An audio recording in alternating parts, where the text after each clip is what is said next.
السلام عليكم خوتي خواتاتي، كي دايرين؟ لاباس عليكم؟ هانيين؟ صحتكم مزيان؟ نتمنى تكونوا كاملين بكم بخير على خير وانتم كتشوفوا هذا الفيديو هذا. سمحوا لي الا تعطلت عليكم تقريبا السيمانه كامله ما نزلت لكم حتى فيديو، كنعتذر منكم، توحشتكم غير توحشتكم. شنو نقول لكم، ما كانش عندي بصراحه الخاطر باش ننزل شي فيديو، كان عندي المورال مخربق.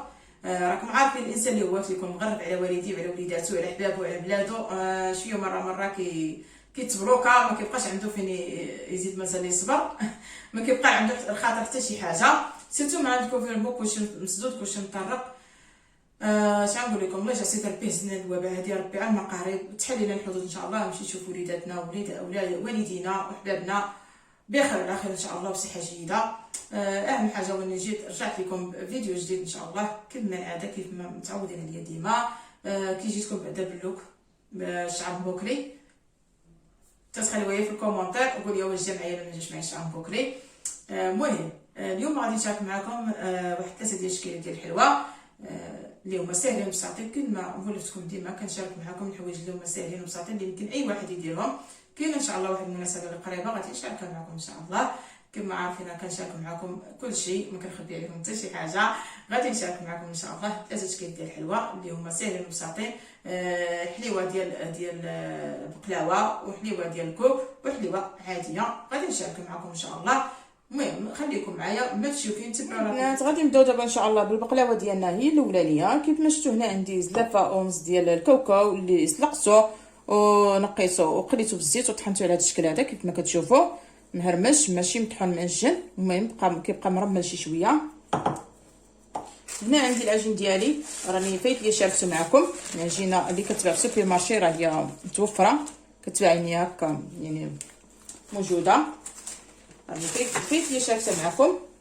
هنايا عندي كاس لاروب ديال السكر كلاصي، 3 المعالق كبار ديال الزبده مذوبه، معلقه كبيره ديال القرفه، معلقه كبيره ديال الماء زهر.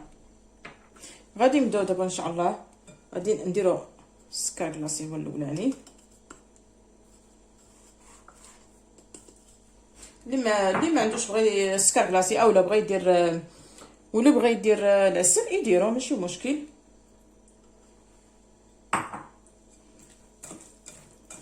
غادي ندير هادشي هكا مزيان براسان سبعاني. غادي ندير القرفه،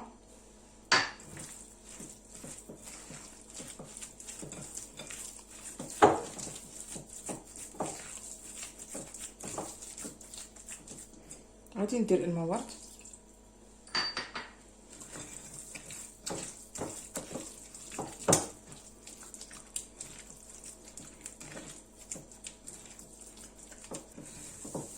كما شفتوا الخليط ديالنا نتوما جا على هاد الشكل هكا. نتوما كيجي على هاد الشكل هكا. غادي نخليوه على جانب وغادي نجيبو الطاوه ديالنا. الطاوه ديالنا بعد ما شفتوا دهنا بالزبده. غادي نجيبو العجينه ديالنا،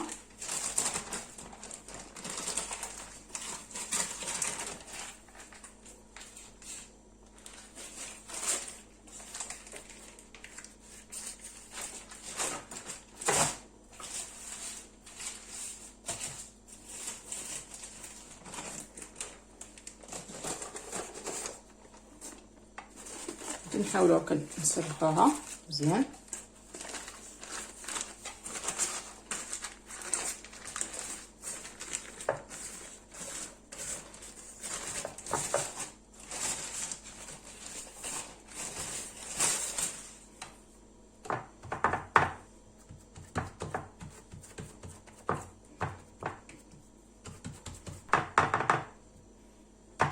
بعد ما بقات لنا على هذا الشكل غادي نجيبو الكاوكاو ديالنا.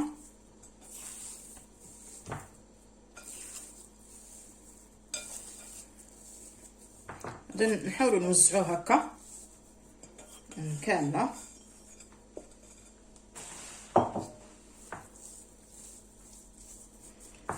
غادي نحاولوا هكا. بعد ما قاد لينا هانتوما كما كتشوفوا بحال هكا، غادي نجيبو شي كاس ونحاولوا نمشيوها بحال هكا باش تجي قاده، ما تجيش بلاصه طالعه بلاصه هابطه. كما كتشوفوا نتوما.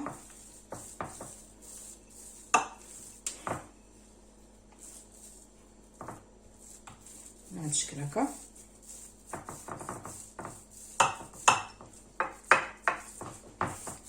باش تجينا كلها مقاده.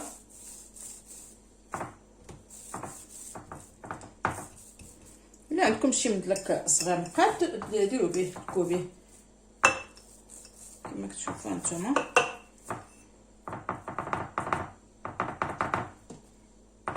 نحاولوا البلايص اللي طالعين نحطوهم هكا حتى نجيبو على شكل مقاد، متجيش بلاصه طالعه بلاصه هابطه. بعد ما قاديناها غادي نجيبو دابا العجينه ديالنا الاخرى.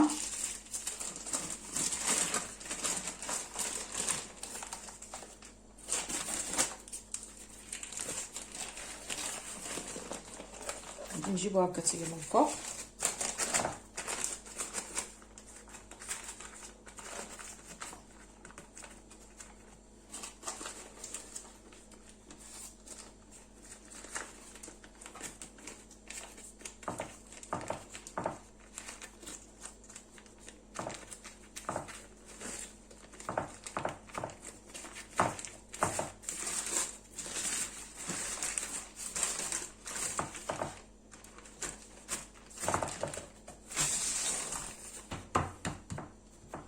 كما كنا شفتوا قادين على هذا الشكل هكا. نحاولوا دابا نقطعوا هاد الشتيبات هادو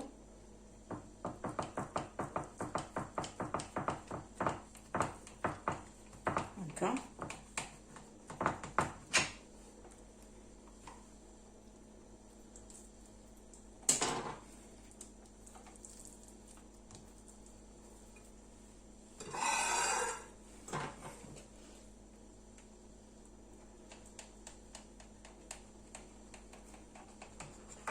نبقاو غاديين على هاد الطريقه هذا حتى نكملوها.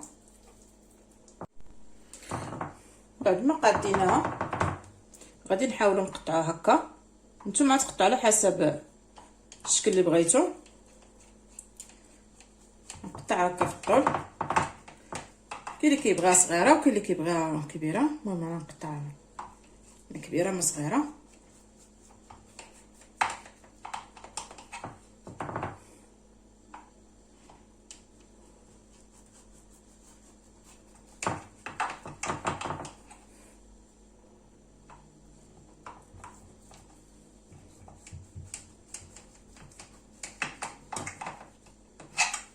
بعد ما قطعناها هكا غادي ندوزو نقطعوها هكا مربعات.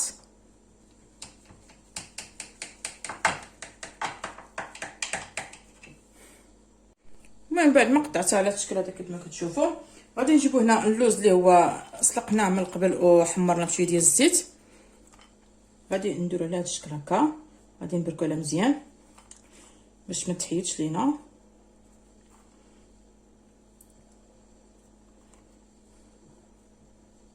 غادي نستمر بحال هكا.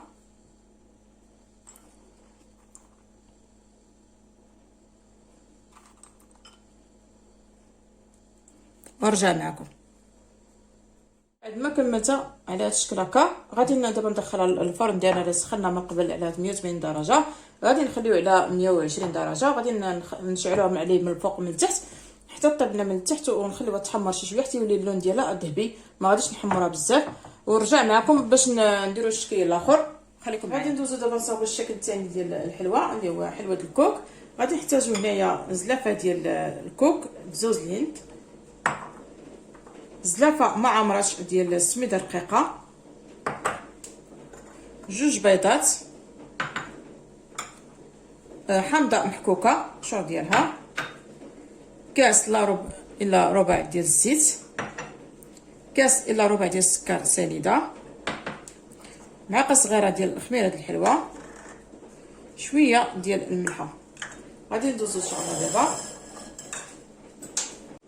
غادي نبداو دابا بالبيض هو الاولاني. بسم الله.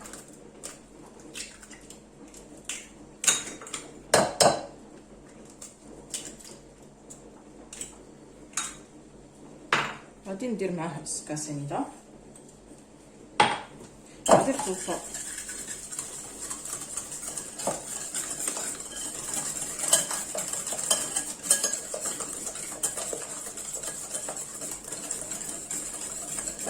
غادي نديرو كاس ديال الزيت.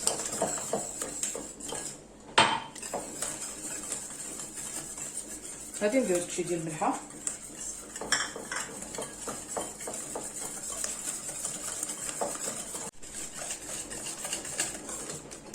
غادي نضيفو دابا الكوك.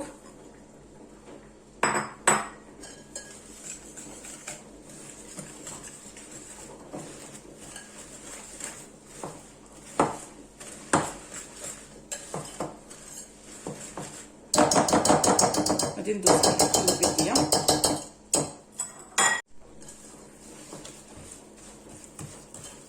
غادي ندير هذاك القشور ديال الحامض.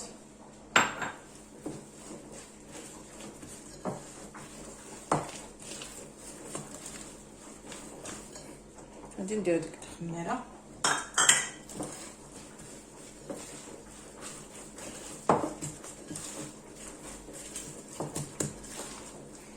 غادي نبقى نديرو السميده بشويه بشويه، نقدروا ما نحتاجهاش كامله. المهم السميده نبقى نديرو بشويه بشويه حتى تجمعنا العجينه ديالنا.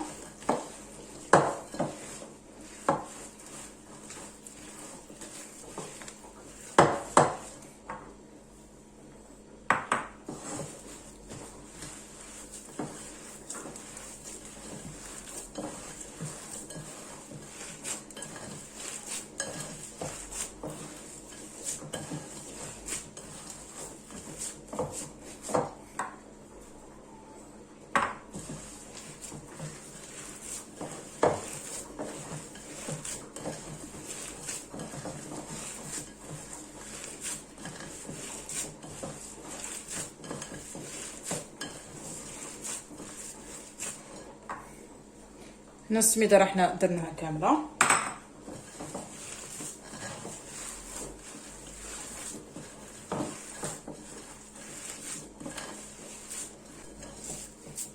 كما شفتوا نتوما العجينه ديالنا نتوما جات على هذا الشكل. هانتوما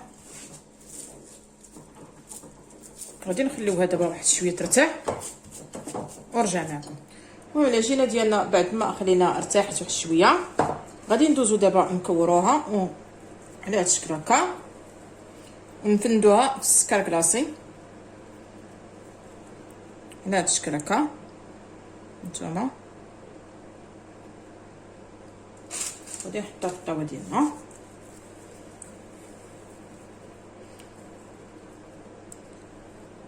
نتوما على هذا الشكل هكا.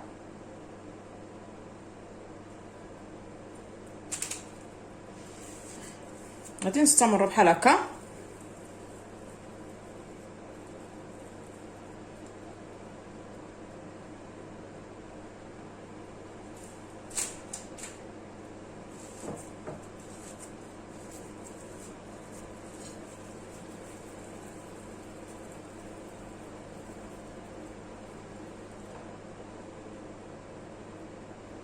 كما شفتوا هنا بعد ما ساليتها غادي نبرك عليها بصبعي هكا شويه كما كتشوفوا.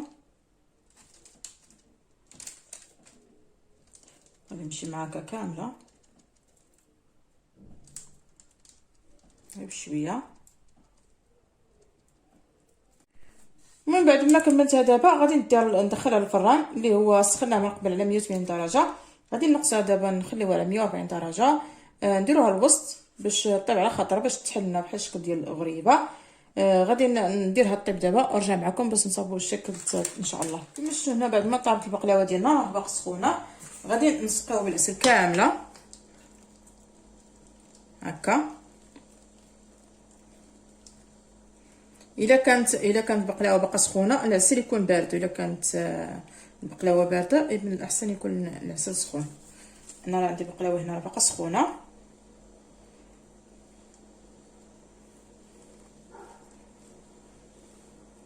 نبدا نسقيو مزيان.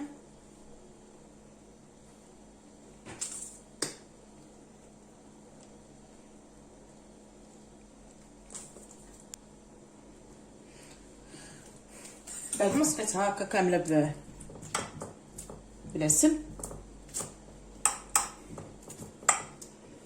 كما كتشوفوا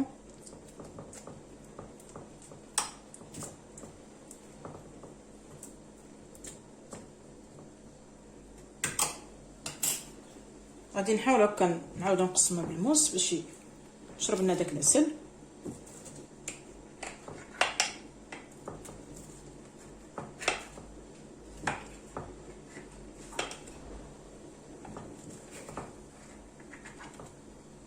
بعد ما سقيتها بالعسل وعاود قطعتها غادي نخليها تبرد ونعاود نرجع معكم باش تشوفوا الشكل النهائي.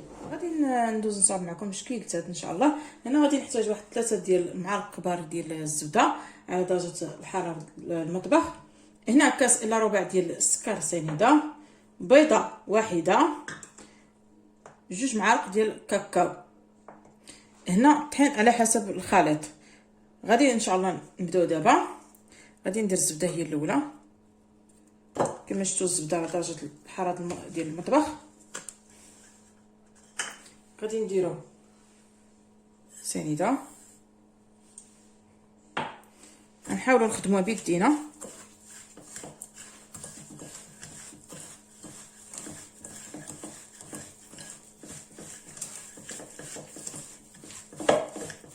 تتوين على شكل الكريمه.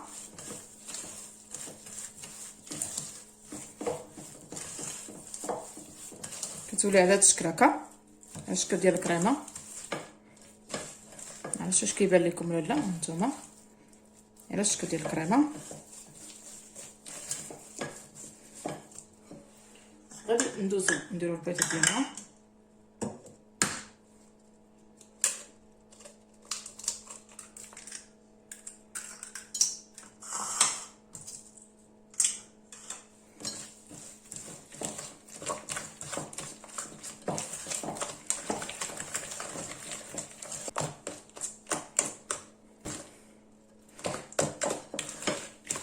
غادي ندوزو دابا نديرو السكر تدريجيا.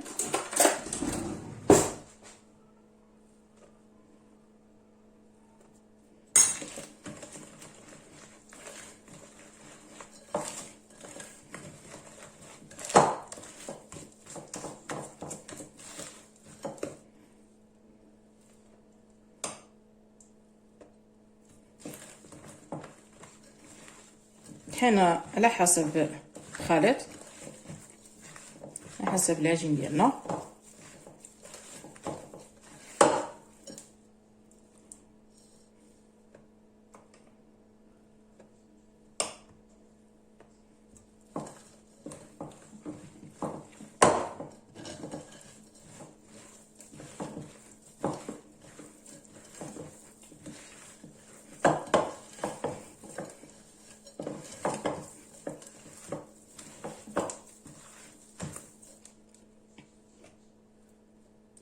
الدقيق يكون من النوع الممتاز ديال الحلويات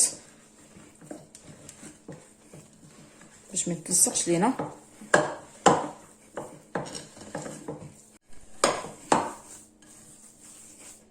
كما شفتوا العجينه ديالنا نتوما ولات على هذا الشكل هكا.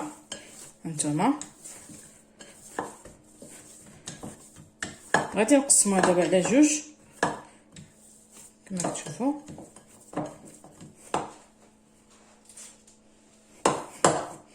غادي ندوزو نديرو فيها هداك الكاكاو.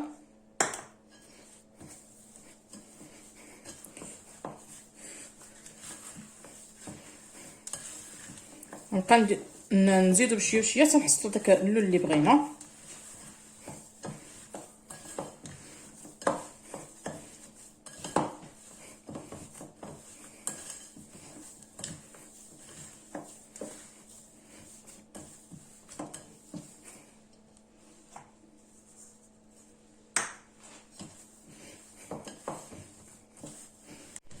هانتوما كما شفتوا بقيت كنزيد الشكلاط حتى حصلت على هذا اللون هذا.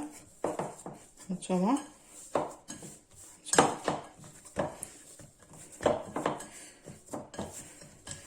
غادي ندوزو دابا، غادي نشوفو العجينه ديالنا دابا. غندير بحال هكا تتولي رقيقه.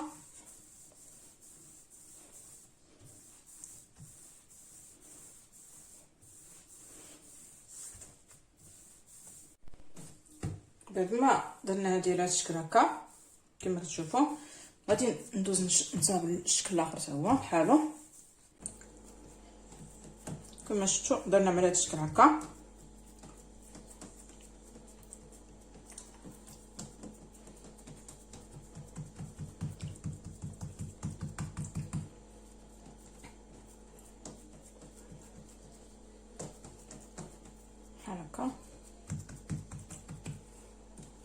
كيما شفتوا بعد ما درناها بحال هاد الشكل هكا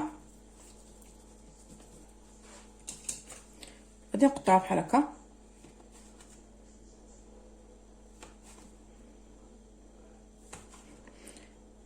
نبقاو غاديين بحال هاد الطريقه حتى نكملوها.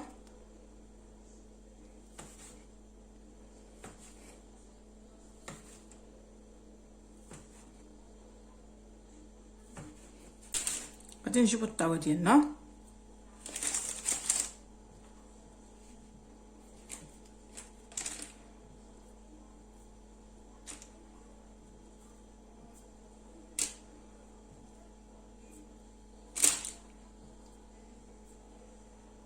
غادي نبقاو غاديين بهاد الطريقه حتى نكملوها. انا كملتها دابا، غادي ندخلها الفران ديالنا اللي هو سخون من قبل، وغادي نرجع معكم باش تشوفوا الشكل النهائي. كان هذا هو الشكل النهائي ديال الحلوه ديالنا ديال اليوم. كما شفتوا نتوما الحلوه ديال الكوك جات رائعه غزاله، بقلاوه حتى هي جات زوينه. كنتمنى ان شاء الله تجربوها.